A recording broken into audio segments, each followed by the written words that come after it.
Continuación del ejemplo del cálculo de potencias.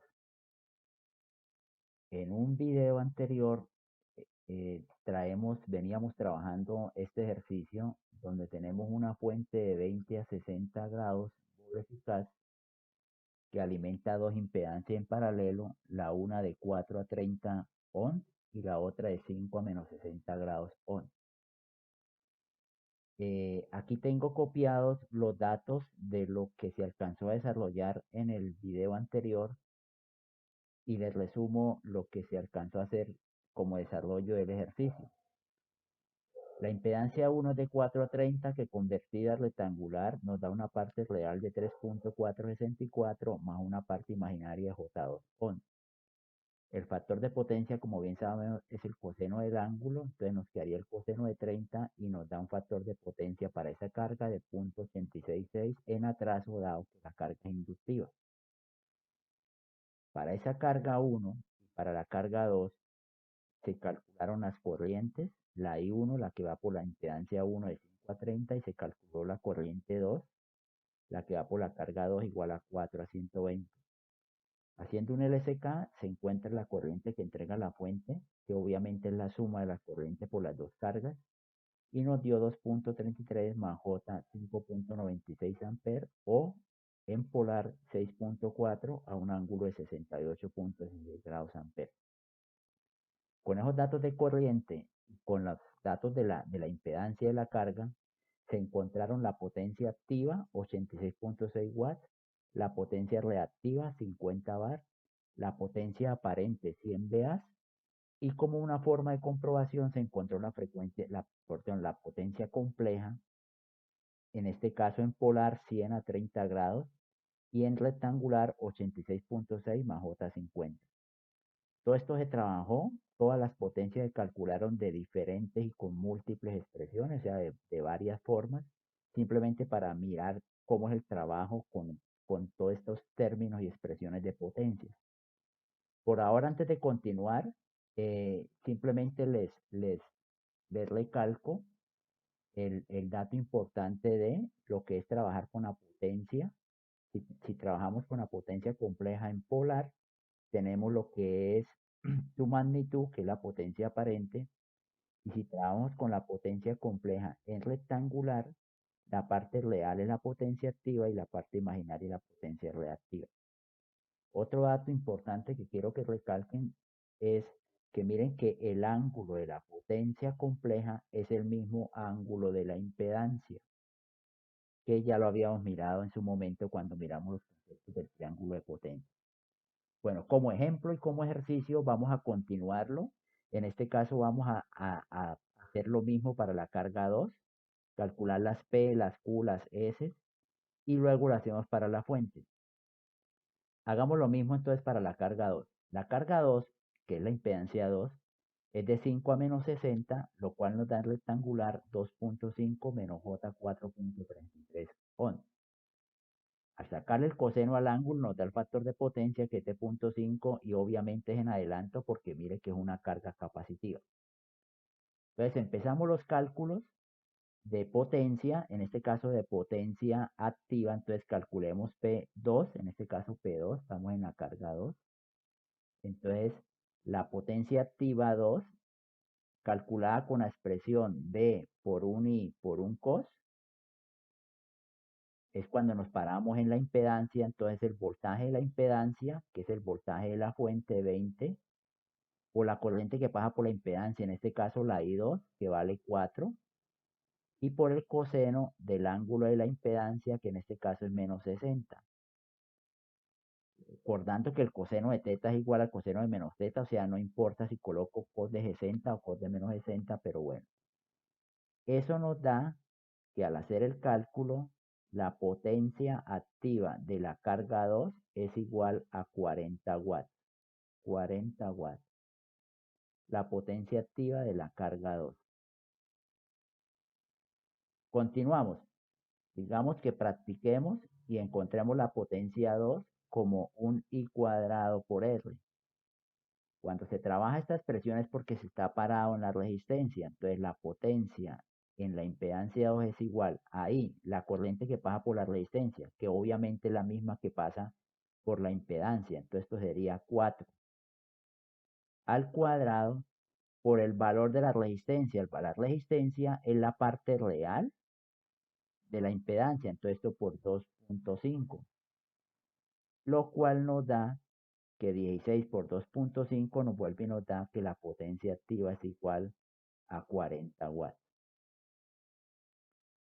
La otra manera para repasar es haciendo simplemente V por I. Cuando hacemos solo la expresión V por I sin el cos es porque estamos ubicados en la resistencia, lo cual indica que es el voltaje de la resistencia por la corriente de la resistencia. El voltaje de la resistencia de la carga 2 no lo conocemos, pero lo podemos hallar como I por R, nos daría el voltaje. Entonces la I son 4 amperes por la resistencia, que sería 2.5, que es el valor de la resistencia en la carga 2, y otra vez por la corriente, que sería 4. Entonces, obviamente, al trabajarlo como un simple V por I, esto nos da 40 watts. Y la otra expresión para potencia activa podría ser un voltaje al cuadrado dividido en la resistencia. Nuevamente, cuando utilizamos expresiones con R es porque estamos ubicados en la resistencia, entonces sería el voltaje al cuadrado. El voltaje ya hemos dicho que es I por R, entonces 2 por 2, 4, perdón, por 2.5 al cuadrado, entonces el voltaje al cuadrado dividido en la resistencia que es 4. Entonces esto nos da 40, nos da una potencia activa de 40 watts. 40 watts. Bien, 40 watts, corrigiendo que había escrito 4 y era 2.5 la parte de la resistencia de la carga 2. Entonces, sea por el método que sea, o sea, utilizando la expresión, todas las potencias nos da lo mismo, 40 watts, pero hemos practicado y hemos conocido cómo se interpretan y cómo se aplican cada una de esas formas. Trabajo similar podríamos hacer para calcular la potencia reactiva de la carga 2. Entonces, trabajando de la misma manera y como por tener un ejemplo completo, esto sería V por I por el seno. Obviamente, al utilizar esta expresión, nos queda que la potencia reactiva de la carga 2 es el voltaje de la carga, o sea, el voltaje de la impedancia, que es 20, por la corriente que pasa por la impedancia, que es 4, y todo esto por el seno del ángulo. ¿Por el seno de cuál ángulo? Por el seno del ángulo de la impedancia, que es menos 60. Aquí sí se dan de cuenta que el seno de teta es diferente si es signo contrario al seno de menos teta. Es decir, que aquí sí nos daría un signo el resultado. Da una potencia reactiva de menos 69.28 bar. 69.28.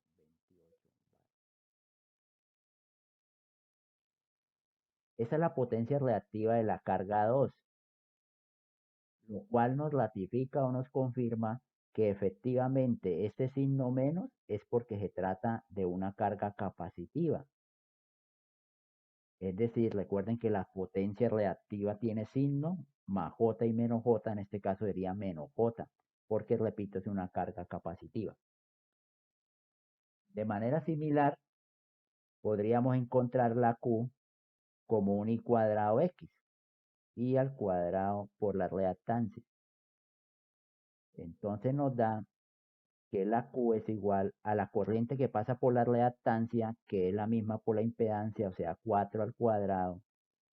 Pero por la reactancia, en este caso, como es capacitiva, es negativa de menos 4.33.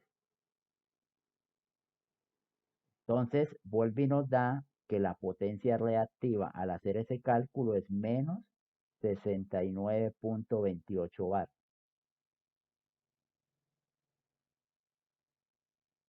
Trabajando la expresión de Q como un solo V por I, ya sin el sen, es porque estamos ubicados, estamos parados en la reactancia. Entonces, la potencia reactiva sería el voltaje de la reactancia, que lo podríamos encontrar como I por X, o sea, 4, que es la corriente, por la X, que es menos 4.33, esta es la reactancia negativa.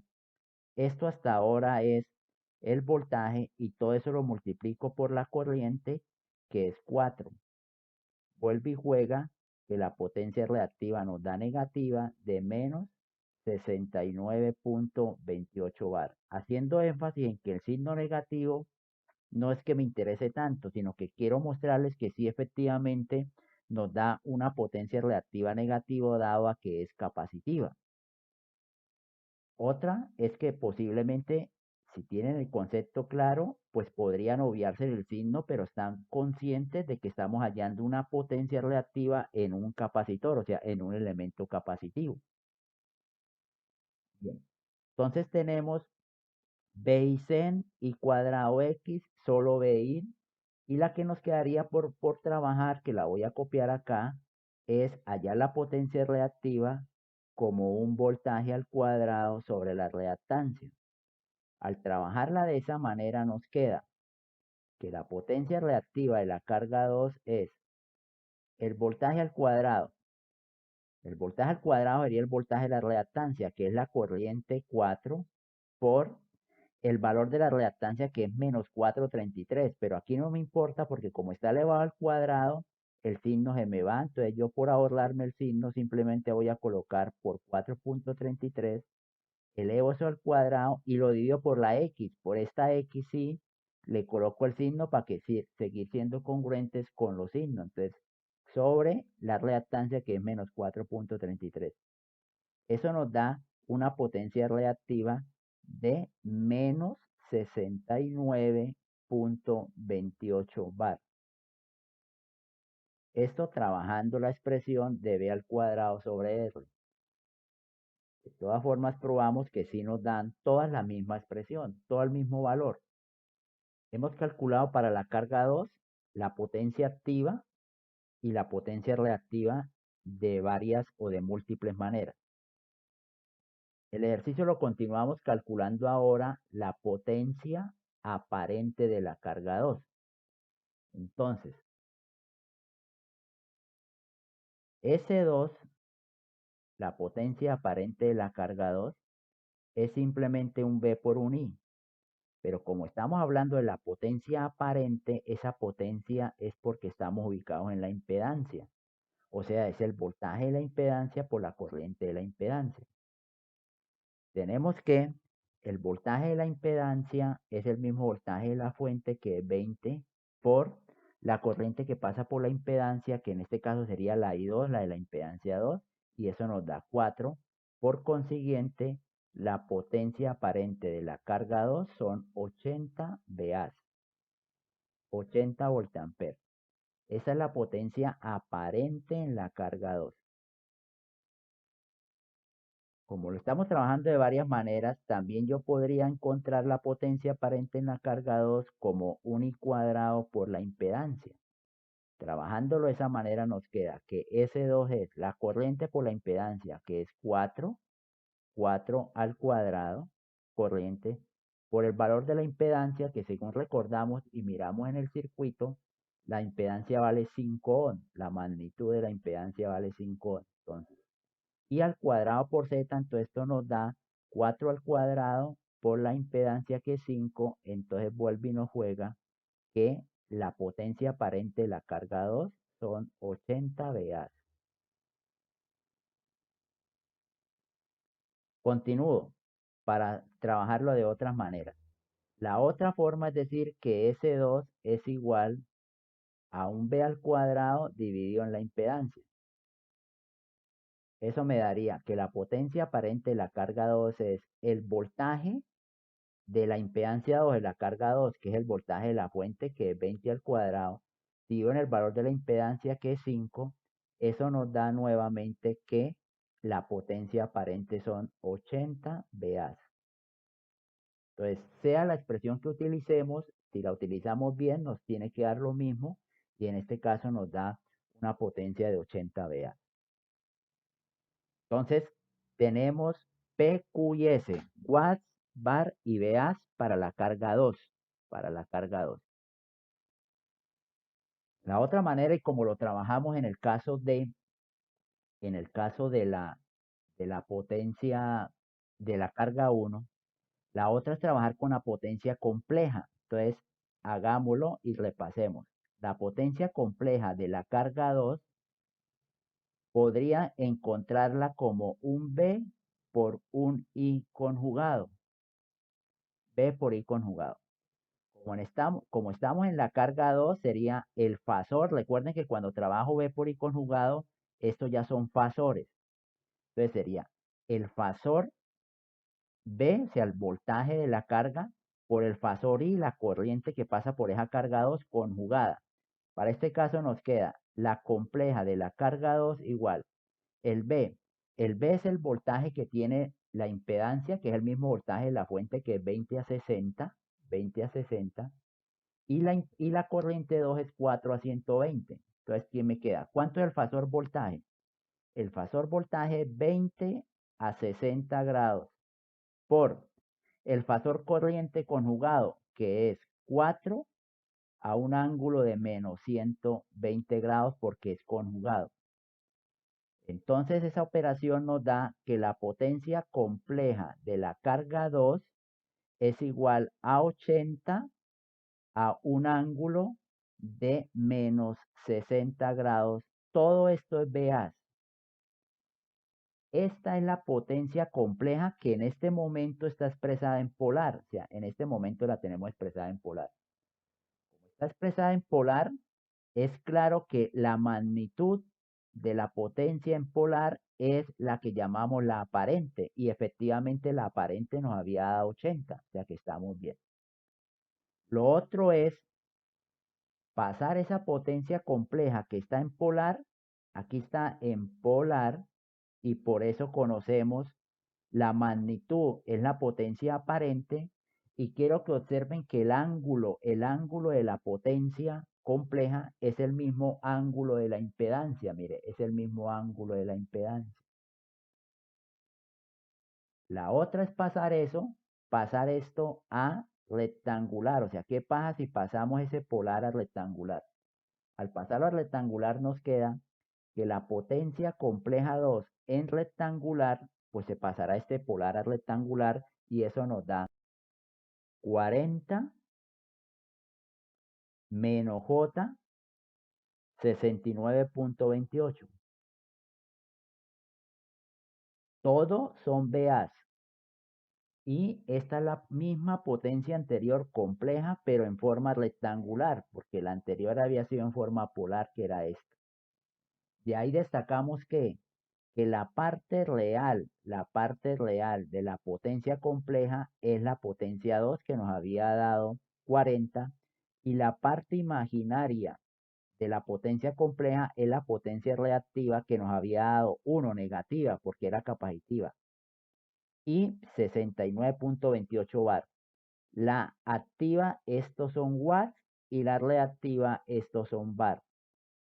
Con eso que estamos haciendo, comprobando que los cálculos anteriores nos habían quedado bien al trabajar por aparte la P y la Q, pero aquí lo hicimos con la potencia compleja. Entonces ya tenemos todas las potencias calculadas de distintas o de varias maneras. Bien, ¿qué sigue? Por ahora podríamos hacer lo siguiente. Como se dan de cuenta, Z1 y Z2 son cargas. O sea, se supone que esas cargas consumen y las tiene que alimentar la fuente. Entonces, como una manera de comprobación, vamos a mirar cuánta P se está consumiendo, cuánta Q se está consumiendo, y esa P y esa Q obligatoriamente nos las tiene que entregar la fuente. Bien, en el caso de las potencias, entonces prestemos atención. La potencia total consumida, pues obviamente es igual a la potencia activa de la carga 1 más la potencia activa de la carga 2, lo cual nos da que la potencia total que se consume en el circuito es la potencia de la carga 1, por aquí la teníamos anotada, 86.6, ¿cierto? 86.6 watts era la potencia de la carga 1, A eso le sumamos la potencia activa de la carga 2 que nos dio 40,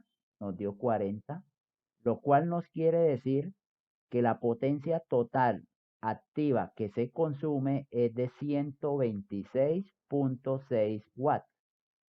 Esta es la potencia activa que se consume o consumida por las dos cargas. En total se están consumiendo 126.6.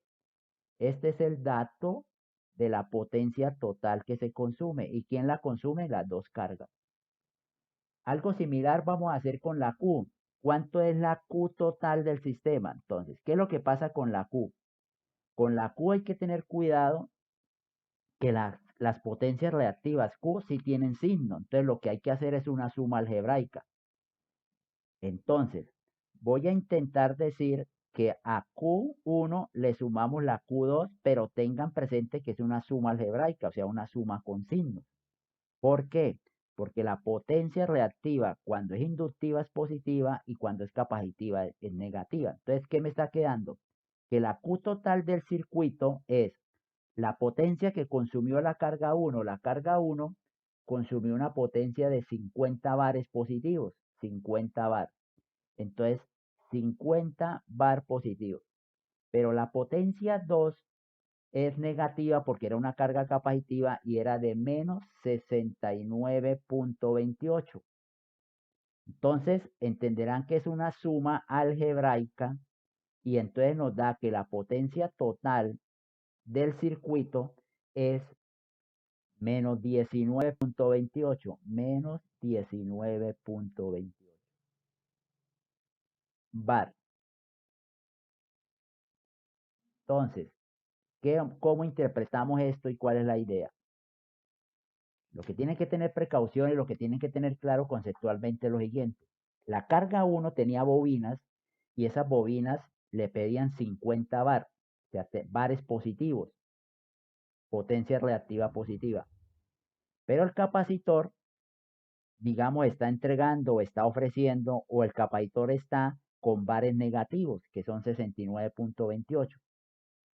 Al final, obviamente, como el uno es más J y el otro es menos J, se hace una suma algebraica, o sea, ellos intentan, digámoslo, restarse.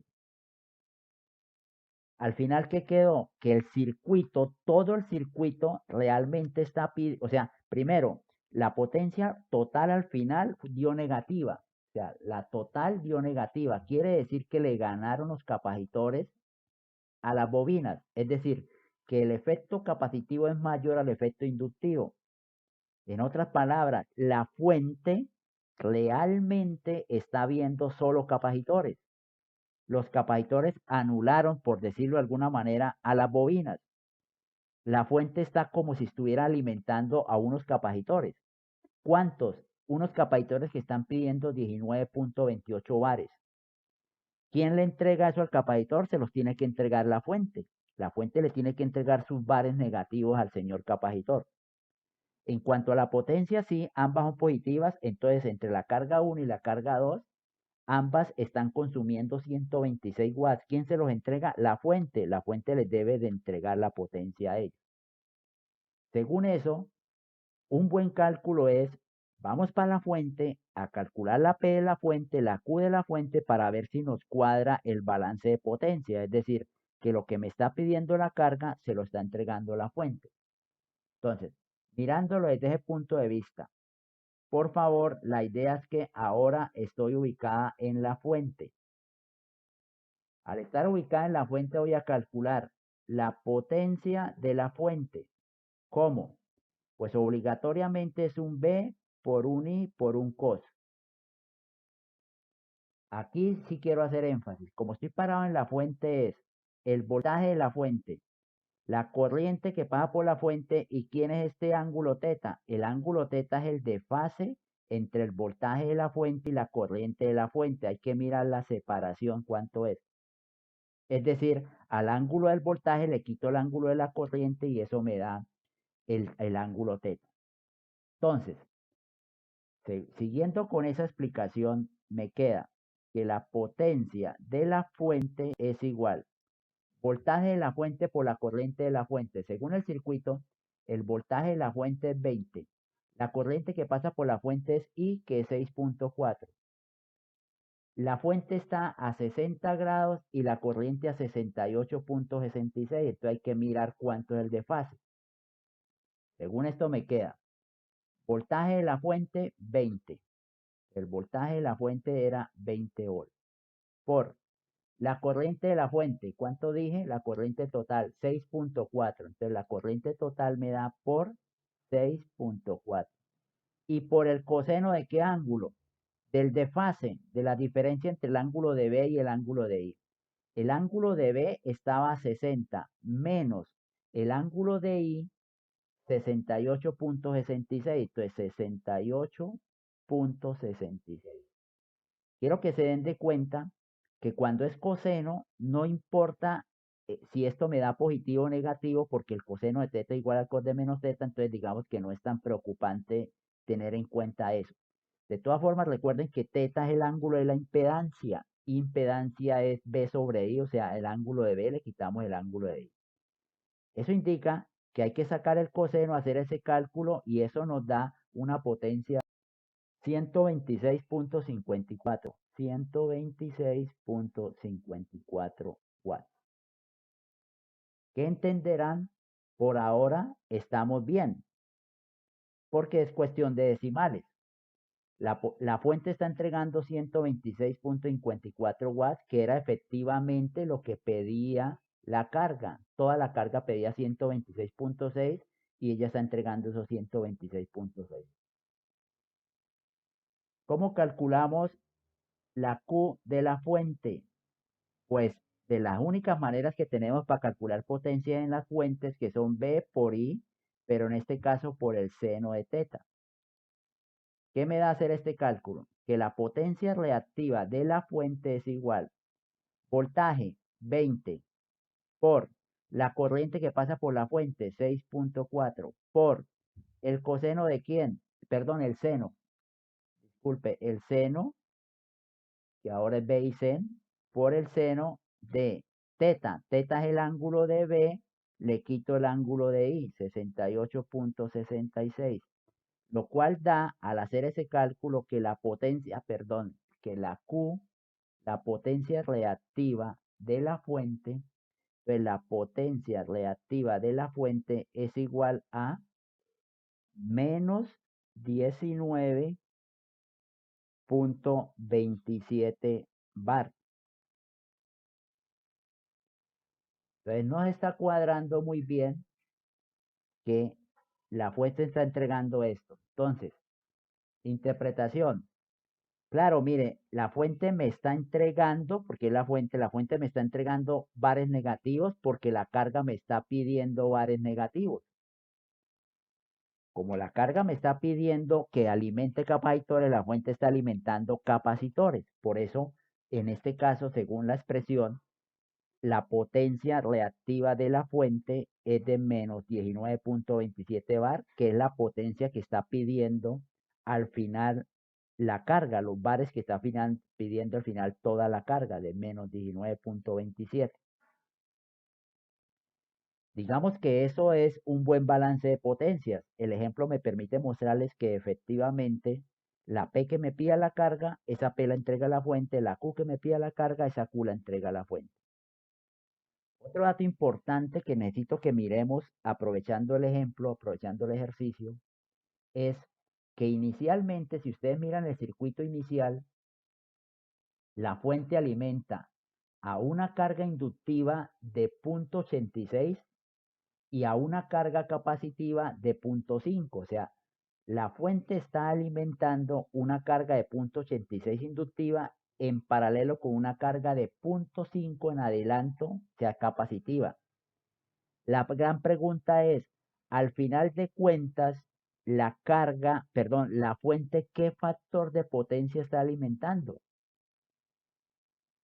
Porque la fuente alimenta una carga que tiene bobinas, pero en paralelo hay otra carga que tiene capacitores, o sea, al fin de cuentas, la fuente, ¿qué factor de potencia ve? ¿Cuál es el factor de potencia total de la carga? Para eso tenemos varias posibilidades de trabajar. para hallar el factor de potencia de la fuente, que sería el mismo factor de potencia de la carga. Entonces, factor de potencia de la fuente. Quiero que me interpreten que si uno encuentra el factor de potencia de la fuente, está encontrando el factor de potencia de toda la carga. Entonces, varias maneras. Una inicial, como el factor de potencia es el cos de un ángulo, pues entenderán que lo primero que hay que hacer es hallar el ángulo y ese ángulo es el desfase entre voltaje y corriente. Entonces, si uno logra hallar cuánto se desfasa B de I, le saca el coseno y eso le daría el factor de potencia. ¿Qué va pasando en este caso? ¿Cómo nos va a quedar? Que el voltaje de la fuente lleva un ángulo, la corriente lleva otro ángulo, entonces miramos cuánto se desfasa y eso nos daría el factor de potencia. Por ahora tenemos factor de potencia igual al coseno de ¿quién? El ángulo del voltaje. Si no estoy mal, era 60 grados el ángulo de la fuente. Menos, ¿cierto? Menos porque hay que hallar el desfase. El ángulo de la corriente, que era 68.66. Eso nos da un factor de potencia igual a 0.988 o 989 para aproximar más. Pero aquí es donde viene la importancia del apellido, porque el cos de teta es igual al cos de menos teta. Mire que aquí me daría negativo, pero el coseno es el mismo. O sea, no puedo dejar el factor de potencia así. Tengo que ponerle si este factor de potencia es en atraso o en adelanto. ¿Cómo sabemos si es en atraso o en adelanto? Pues hay que mirar dónde está el voltaje y dónde está la corriente para mirar quién atrasa a quién. Para eso es, para eso es, nos toca apoyarnos en un diagrama fasorial, qué pena el dibujo, voy a intentar mejorarlo.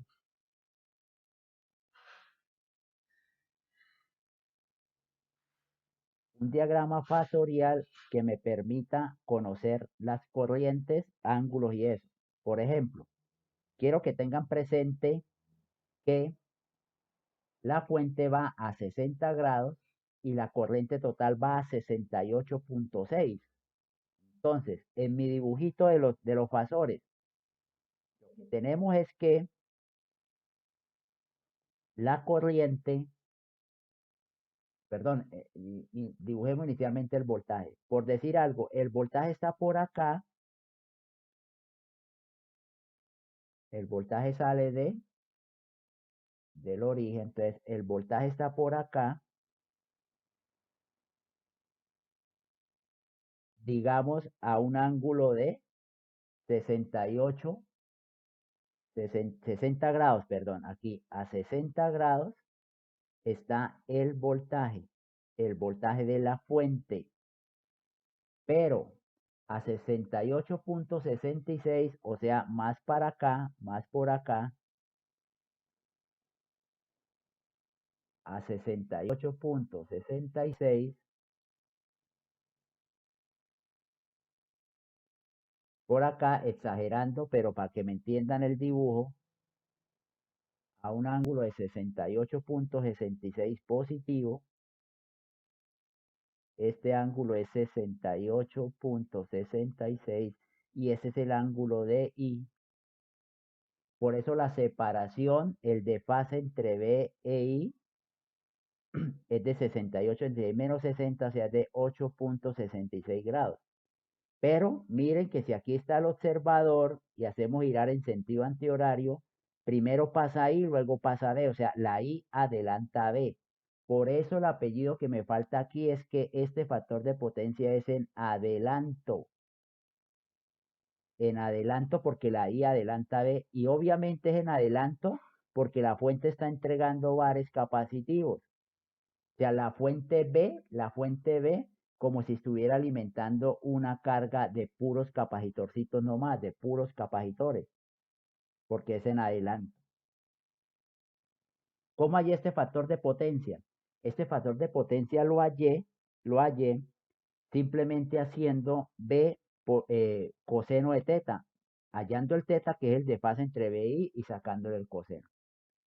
Otra manera de poder hallar el factor de potencia es haber hallado la potencia compleja de la fuente o de la carga, que es la misma. Pero digamos para el caso de la fuente que no le he calculado. Como estoy hallando la potencia compleja, es un B por un I conjugado. O sea, un fasor B por un fasor I conjugado. ¿Qué me queda si lo trabajo de esa manera? Que la potencia compleja de la fuente es igual. Fasor B. El fasor de la fuente era 20 a 60. Multiplicado por la I conjugada. La I conjugada, si la I total era 6.4, la I total 6.4 a 68,66, la conjugada es 6.4 a menos 68,66. Entonces, por la I conjugada, 6.4 a un ángulo de menos 68,66. Eso hace que estemos encontrando que la potencia compleja de la fuente es igual a 128 a un ángulo de menos 8,66 grados. Todo esto es VA. Todo esto es un voltiampere.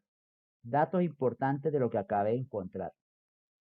Bien saben que la magnitud de la potencia compleja es la potencia activa, ¿cierto? Perdón, disculpa, es la potencia aparente, es la potencia aparente en este caso de la fuente. O sea, la fuente tiene una potencia aparente de 128 VA, que es la potencia aparente de la fuente.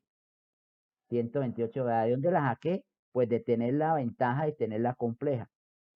El otro dato importante es que este es el ángulo de la potencia, que es como si fuera el ángulo de la impedancia. O sea, este sería el ángulo de la impedancia que está viendo la fuente. Por eso la otra manera de calcular el factor de potencia, la otra manera era hallar la potencia compleja para de ahí coger el ángulo. Entonces me queda el coseno de menos 8,66, que fue la operación que acabamos de hacer hace un momento, y eso nos da un factor de potencia, de 0,989. Apellido, aquí ya no hay duda porque al conocer el ángulo de la potencia compleja, ya sé que estoy hallando el ángulo de la impedancia. Si eso es negativo, es porque este factor de potencia es en adelanto. ¿Por qué? Porque el ángulo es negativo, el ángulo de la potencia compleja, que es el mismo ángulo de la impedancia. Entonces hallamos que es 0,989 en adelanto, igual a como lo habíamos hecho antes, pero ahora con el cálculo de la potencia compleja. Otro dato que podríamos trabajar, ya que tenemos este cálculo y comprobar, es que si tengo la potencia compleja en polar, la puedo hallar en rectangular, y con eso hallo la P y la Q de la fuente. Entonces, 128 a menos 8,6 lo paso a rectangular. Eso nos da 126,54, 126,54 menos J sea negativo, 19,27. Todo es BA, toda la potencia es BA. Aquí acabamos de encontrar la compleja, pero en rectangular.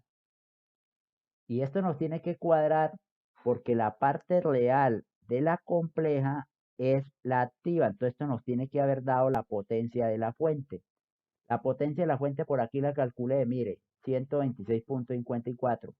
Y esta, que es la parte imaginaria, esa es la Q, en este caso de la fuente, que por aquí la calculamos y nos dio menos 19,27. Esto fue trabajando con la potencia compleja. Y mire que estamos comprobando que sí los cálculos nos están dando acertados, que nos están dando correctos. La P de la fuente y la Q de la fuente. Ya habíamos mirado que la P de la fuente nos tiene que dar igual a la suma de las P's consumidas y la Q de la fuente también a la suma, pero en este caso algebraica, de las Q consumidas, de las Q de las cargas. Otra manera de poder haber calculado las potencias en la carga es, si ustedes observan, la fuente me alimenta dos impedancias en paralelo. Pues entenderán que si yo tengo dos impedancias en paralelo, puedo reducir el circuito a una sola impedancia, sacando el equivalente, o sea, sacando la impedancia equivalente. He dibujado un circuito equivalente donde tenemos que esta sería la fuente, que bien sabemos y recordamos que es de 20 a 60 grados volt eficaz, y a esta la llamaríamos una Z equivalente que sale del paralelo de las dos impedancias. Entonces, esto es como una manera de comprobar. La Z equivalente, obviamente, como es un paralelo, sería Z1 por la Z2 sobre la Z1 más la Z2, el producto sobre la suma. Como conocemos los valores de Z1 y Z2, hacemos la operación y eso nos da una impedancia equivalente 3.088, la parte real, menos J.47 ohm. Esto es rectangular. Y en polar, la impedancia equivalente nos da 3.123, 3.123 a un ángulo de menos 8.66, 8.66 grados ohm.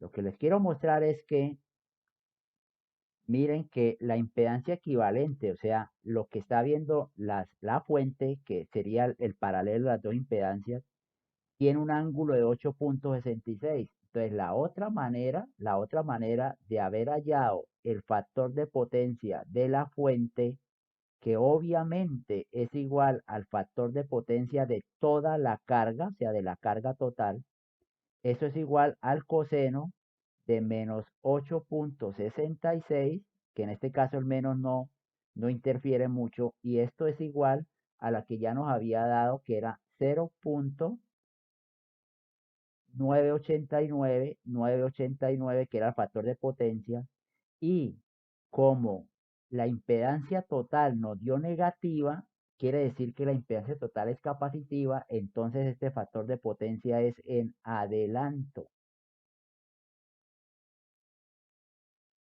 Esta sería otra manera como circuitalmente podríamos analizar para encontrar el factor de potencia que ve la fuente, que es el mismo factor de potencia de toda la carga.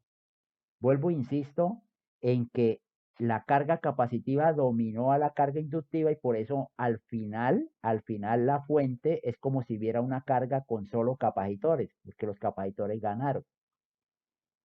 Entenderán, y eso es obvio, pero permítame decirlo, lo que se supone que quedó al final es que aquí hay una resistencia con capacitores, porque al final lo que va a ver la fuente es esto, una impedancia netamente no, una impedancia capacitiva que tiene parte real y tiene parte imaginaria negativa.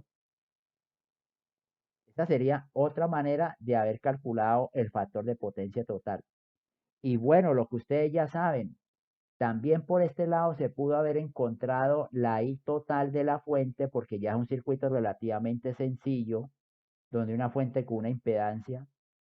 Al hallar la I total se pudo haber encontrado la P total, la Q total, la S total, todo lo que queramos en el total de la carga, porque esta carga ya es la carga total o la carga equivalente. Lo mismo en la fuente, al tener BI, pues podíamos encontrar la P, la Q, la S, el factor de potencia, todo lo que queramos en la fuente. Son diferentes maneras, diferentes formas, varias alternativas que tenemos para atacar y analizar el circuito. Espero que de pronto este ejemplo ya lo hicimos de varias maneras, de múltiples formas, simplemente para mostrar toda la potencialidad que tenemos al trabajar con potencia.